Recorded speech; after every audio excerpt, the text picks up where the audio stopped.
الحمد لله والصلاة والسلام على رسول الله. اما بعد، السلام علیکم و رحمت الله و برکاته. برادران و خواهران موحدم، بارک الله فیکم. بإذن الله تعالی این حلقه 29 از آموزش کلمت التوحید لا اله الا الله محمد رسول الله می باشد که معنیش نیست معبود بر حق بجز الله و محمد صلی الله علیه و سلم بنده و رسول الله هستند. و در این حلقه چندین مسائل گوناگون را که تعلق به شرط دومی لا اله الا الله دارد که یقین است به شما بیان کرده می شود. مسئله اول این است که یقین بالاترین مرتبه های ادراک و فهمیش است. خیلی که در پیش به شما بیان شد، در شرط علم به شما ذکر کردیم که فهم و ادراک درجه های زیاد خود را دارد و یقین بالاترین درجه ادراک است و بعد از یقین علم و بعد از علم ظن و بعد از ظن شک و بعد از شک وهم و بعد از این جهل بسیط و بعد از این جهل مرکب خواهد بود. و این هم دلالت می کند که یقین یکی از مهمترین مسئله است. و مسئله دیگری که ذکر می کنیم، فرق بین علم و یقین در چیست؟ بین علم و بین یقین چی فرق و فرقیت وجود دارد؟ فرق اول این است که یقین این بالاترین درجه علم است.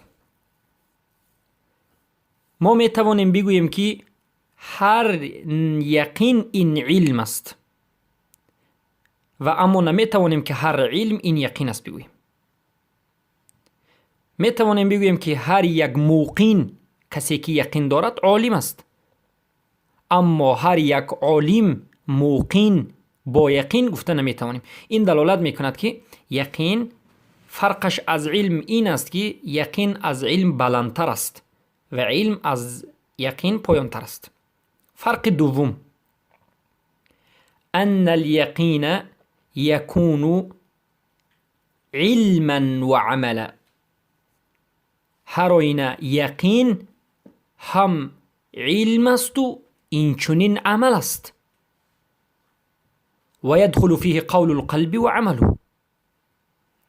و این چنین سخن دل و عمل دل این مکانی است که یقین در همونجا به وقوع می آید. اما علم فلا یکون عملا. علم یک باره با همراهی خودش عمل ندارد، بلکه علم این فقط قول قلب است، به مانند تصدیق. یعنی این دومین فرق می فهماند که یقین وقتی که گفته می شود، شما باید بدانید که یقین یک چیز است که علم است و این چنین عمل است. هر دوی چیز را جمع کرده است. یقین چیزی است که هم علم و هم عمل را جمع نموده است. و یقین این هم قول قلب، سخن قلب و هم عمل قلب است. زیرا ما گفتیم این قلب دو عمل دارد، عملی قلب و دومش قول و سخن قلب. سخن قلب به مانند تصدیق. اما علم باشد با همراهی خود عمل ندارد. علم یک معلومات است، عمل جداگانه چیز است. پس علم این فقط سخن قلب است اما یقین هم سخن قلب هم عمل قلب است. بارک الله فیکم. این فرق دوم بین علم و یقین. فرق سوم بین علم و یقین چگونه که علما میگویند الیقین یستلزم العمل و یتضمنه، یعنی یقین لازم می شمارد که این چنین عمل داشته باشد، عمل به وجود بیاید و یقین در برگیرنده عمل است. یعنی یقین بی عمل وجود ندارد. وقتی که یقین وجود داشته باشد حتما عمل هم به وجود باید بیاید. یقین خشک خالی بی عمل وجود ندارد و این سخنی باطل است که کسی بگوید که یقین هست اما عمل نیست. یک کسی که عملی اسلامی ندارد بگوید که من یقین قوی دارم، این دروغ میگوید. چرا؟ زیرا که یقین این لازم کننده و لازم حتما به وجود آورنده عمل است و یقین در برگیرنده عمل است.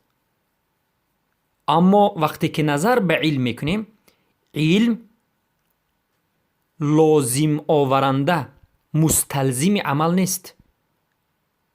وقتی که علم میگوییم این 100% لازم نمیشمارد که عمل هم باید داشته باشد. یعنی علما میگن فالموقن لا يسمى موقن الا اذا عمل. آدمی موقن یعنی کسی یقیندار، کسی را یقیندار یا یگان انسان را یقین موقن نام گذاشته نمیتوانیم تا همان زمانی که عمل از او رخ بدهد. یعنی همان انسان صاحب یقین میتواند باشد که عمل داشته باشد. یعنی عمل انسان وقتی که موافق قرآن و سنت در همه جانب به وجود آمد، ظاهر شد، این دلالت میکرد که این انسان یقین دارد و یقین سبب شده است که عمل به وجود می آید. بارک الله فیکم. اما عمل این چنین نیست. علم این چنین نیست. علم از یقین همین فرق رو دارد. شرط علم عمل نیست. مثلا ما نمیگیم که کسی که عمل نکرد این عالم نیست، زیرا بسیار عالم های وجود دارد که عمل ندارد. عالم شدن، عالم بی عمل شدن هم ممکن است، اما یقین بی عمل شدن ممکن نیست. یقین به وجود نمیاد. شرط به وجود آمدن یقین این عمل است. بارک الله فیکم. و البته علمی که عمل ندارد این بدترین یک صفت است و بدترین البته انسان است که علم دارد و اما عمل ندارد. از الله سبحانه و تعالی رسول اکرم صلی الله علیه وسلم علم نافع می طلبیدند. اللهم انا نسألك علما نافعا. و اینچنین ما هم می طلبیم که الله سبحانه و تعالی به هر یک من و شما موحدین علم نافع را نصیب بکند و به همه این گفته ها و به همه این درس ها خودم بنده اول عمل کردن و دیگر برادران خواهرانی که میشنوند عمل کردن را الله سبحانه و تعالی میسر بکند. پس فرق چهارم بین علم و یقین یا که بین یقین و علم این است که یقین یک چیزی است که به وی هیچ وقت شک داخل شده نمیتواند، شک همراه شده نمیتواند. اما علم چیزی است که به این شک یا که ظن یا که ریب که همه اش این یک قسم شک است، شک، ظن، ریب، به علم داخل شدنش ممکن اما به یقین داخل شدنش ممکن نیست. بارک الله فیکم. به همین به شما بیان گشت که یقین و علم از هم دیگر چی فرق دارد و یقین چیست. و مقصد از این مسئله رو بیان کردن این است که مسئله یقین پره و کامل به شما بیان گردد و تا که شما تمام نازکی های این یقین را بفهمید و از جمله کسانی موقن باشید. موقن صفتی کیست؟ صفت مؤمنان حقیقی است. یقین کسی که یقین داشته باشد این را موقن گفته می شود. پس همین یقین به خودش رکن دارد که به این رکن به وجود آمدنش ناممکن است. و همین یقین محل دارد، مکان خاص خود را دارد که متعلق از خودش است. یقین دو رکن دارد. رکن اولش این قول قلب است و رکن دومش عمل قلب است. برای همین علما میگن که یقین سببی به وجود آمدن سکینه یعنی آرامی و طمأنینه قلب و این چنین سببی به وجود آمدن عملی جسمی انسان میگردد. وقتی که یقین انسان در درون قلب قوی شد، عمل انسان در ظاهر هم قوی می شود و قلبش آرام و به تقدیر الله سبحانه و تعالی همیشه راضی و متوکل علی الله است.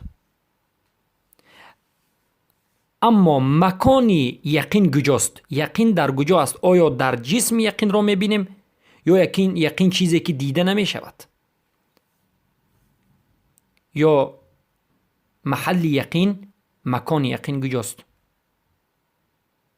محل یقین این متعلق به قلب است. مکان یقین این قلب است. در عملهای قلب، در قولهای قلب یعنی سخنهای قلب، یقین در همون جاست. پس هیچگاه یقین را مظاهر دیده نمیتوانیم، آشکار دیده نمیتوانیم، بلکه یقین این در باطن است، در درون قلب است. عمل و قلب است.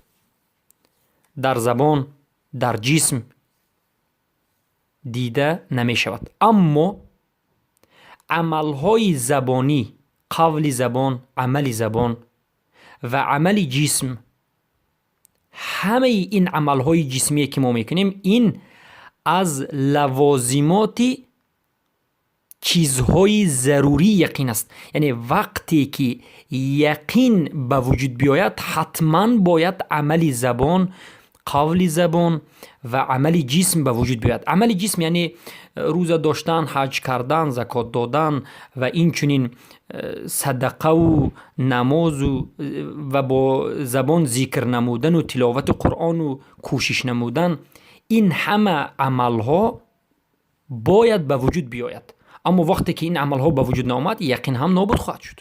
چه خیلی که امام نووی رحمه الله در شرح مسلم ذکر میگن و میگن الاستيقان لا يكون الا بالقلب، یعنی طلب نمودن یقین به وجود، یا که یقین به وجود نمیاد مگر هم در قلب. طلب نمودن یقین ناممکن است مگر هم با قلب. یعنی مکان یقین قلب است و عمل کردن با جسم این یکی از ضرورترین چیزهای برای به وجود آمدن یقین است. بارک الله فیکم. پس ابن تیمیه رحمه الله میگویند که الیقین یراد به العلم المستقر في القلب و یراد به العمل بهذا العلم فلا أو يطلق الموقن إلا على من استقر في قلبه العلم واليقين. یعنی یقین از این کلمه مراد این است که میگن علمی که در قلب انسان جایگیر شده است. یقین یک کلمه است که مراد از این علمی که در قلب انسان مستقر شده است، یعنی جایگزین شده است. و این چنین مراد از این یقین عمل هست. عمل به همون علمی که در درون قلب است.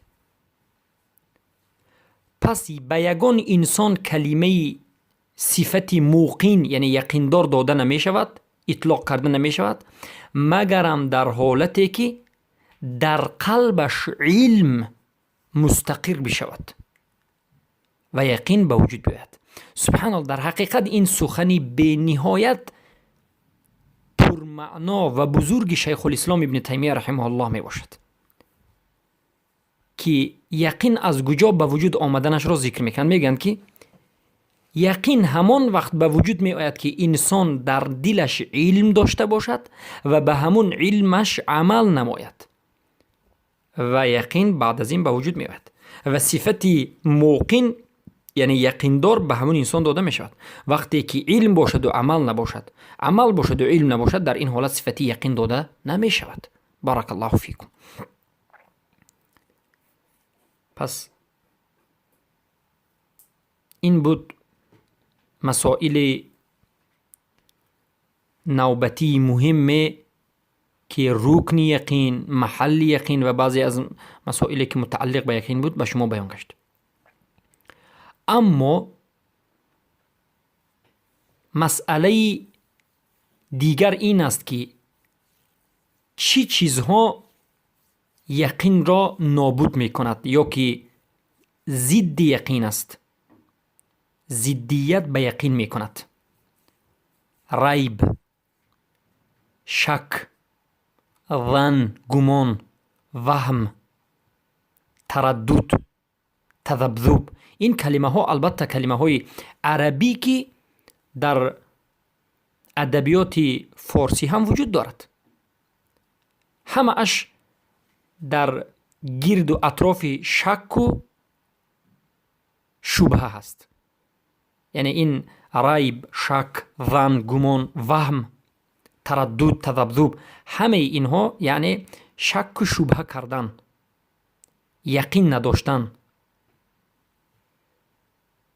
یعنی ریب، شک، ظن، گمان، وهم کردن، تردد و تذبذب، همه این چیزها که 6 تا هست شکننده و نابود کننده یقین است. وقتی که این نامبر شده ها روبروی یقین آمد، یقین را می شکند. نواقض الیقین است و همه این چیزهای ذکر شده متعلق به قول قلب و عمل قلب است. یعنی وقتی که در درون قلب انسان شک نسبت ایمان، نسبت اسلام، نسبت توحید، نسبت وحدانیت الله سبحانه و تعالی به وجود می آید، در این حالت یا که نسبت لا اله الا الله معنایش، در این حالت یقین انسان خواهد شکست. شیخ الاسلام ابن تیمیه در کتاب ایمان خود ذکر می کنند و می گویند که والریب المنافی للیقین یکون ریبا فی العلم و ریبا فی التمأنینه. ریبی که نابود کننده یقین است، این ریب در علم است و ریب در آرامش تمأنین قلب است. ریب یعنی شک. شکی که یقین را نابود میکنه چگونه شک است؟ شک در علم، یعنی در فهم، در چیزی که از شریعت دانستید به همون شک بکنید، در درست بودن نبودنش، یا که برای شما معقول شدن و نشدنش، قبول کردن و نکردنش، یا بعد از این که شریعت به شما رسید دلتان به همین شریعت آرام و راضی نباشد، در این حالت البته شک به وجود می آید. این ریب است و این یقین شما را خواهد شکست. بارک الله فیکم. پس بدانید که یقین این اصل است و کمال است و این چنین یقین یعنی به دو قسم تقسیم میشد.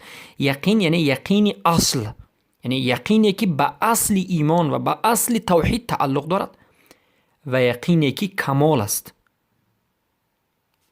یعنی یقین از این جهتی که حالا ذکر نمودیم به دو قسم تقسیم می شود. به نهایت این مسئله به نهایت ضرور است، یقین اصل و یقین کمال. یعنی وقتی که یقین اصل نابود می شود انسان کافر می شود، اما یقین کمال وقتی که نابود می شود انسان کافر نمی شود. ببینید، یعنی این دلالت می کند که چه خیلی که ایمان درجه های خود را دارد، زیاد و کم می شود، یزید و ینقص، این چنین یقین هم درجه های خود را دارد، متفاوت و گوناگون است و زیاد و کم می شود و زیاد و کم می شود. چگونه که علما گفتند یتکون الیقین کغیره من الاعمال القلوب والایمان من اصل و کمال و فاقد الاصل یکفر بزوال بخلاف الکمال. پس مردم در کمال یقین از همدیگر فرق دارند و گوناگون هستند. یعنی یقین همه انسان ها یک نمود نیست. هر یک انسان مسلمان از انسان مسلمان دیگر فرق دارد. بعضی از انسان ها یقینش قوی است و بعضیش ضعیف است و بعضیش قوی تر است و بعضیش ضعیف تر است. پس هر یک انسان به حد تحقیق نمودن یقین، به حدی بجا آوردن یقین، یقینش بالا و قوی خواهد شد. بارک الله فیکم. چقدر یقین به الله و در این مسئله تحقیقش قوی باشد، درجه یقینش بالا خواهد رفت.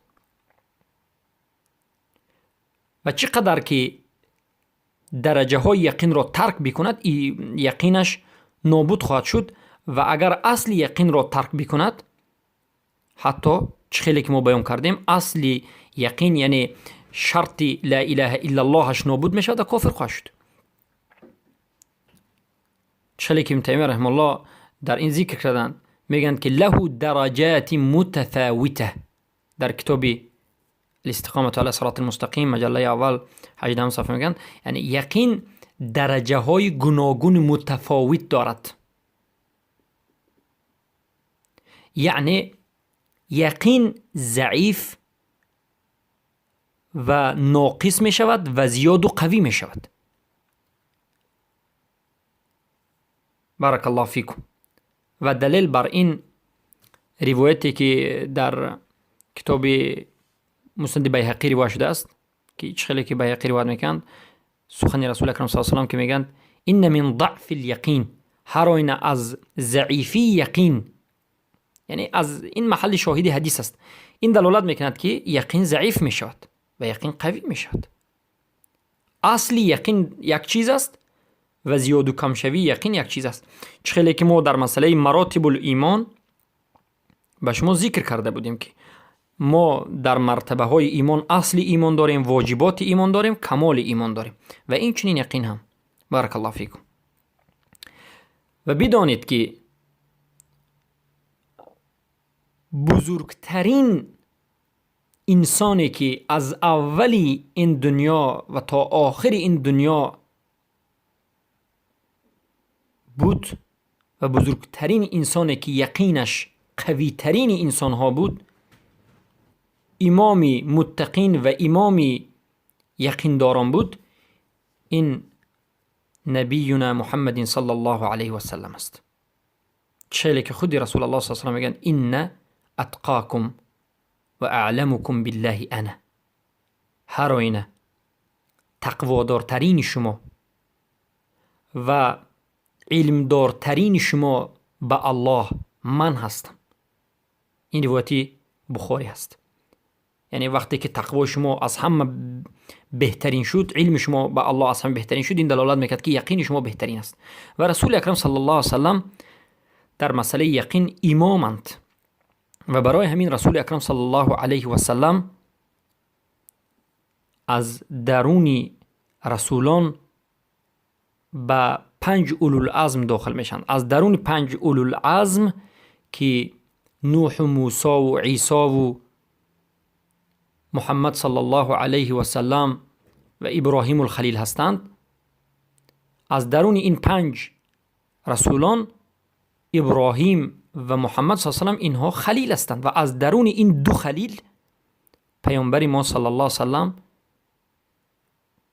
نزدیکترین شخص به الله سبحانه و تعالی است.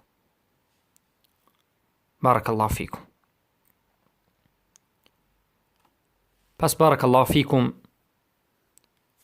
شیخ الاسلام در کتاب‌های گوناگون خود ذکر می‌کنند و می‌گویند که بسیاری از مسلمان ها کسانی که کلمه توحید را اقرار می کنند، ایمان دارد، مسلمان است و یقین اصل را دارد، یعنی اصل یقین را دارد. یقین یعنی در مسائل توحید شک و شبهه ندارد، اما در بعضی از مسئله ها ضعیف است، یعنی مرتبه های یقین را به جا آورده است. این چنین انسان را ما چی میگیم؟ ضعیف الیقین، ضعیف الایمان. بارک الله فیکم.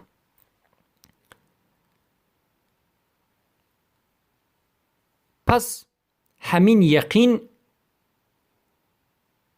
به خود قادح کننده ها دارد.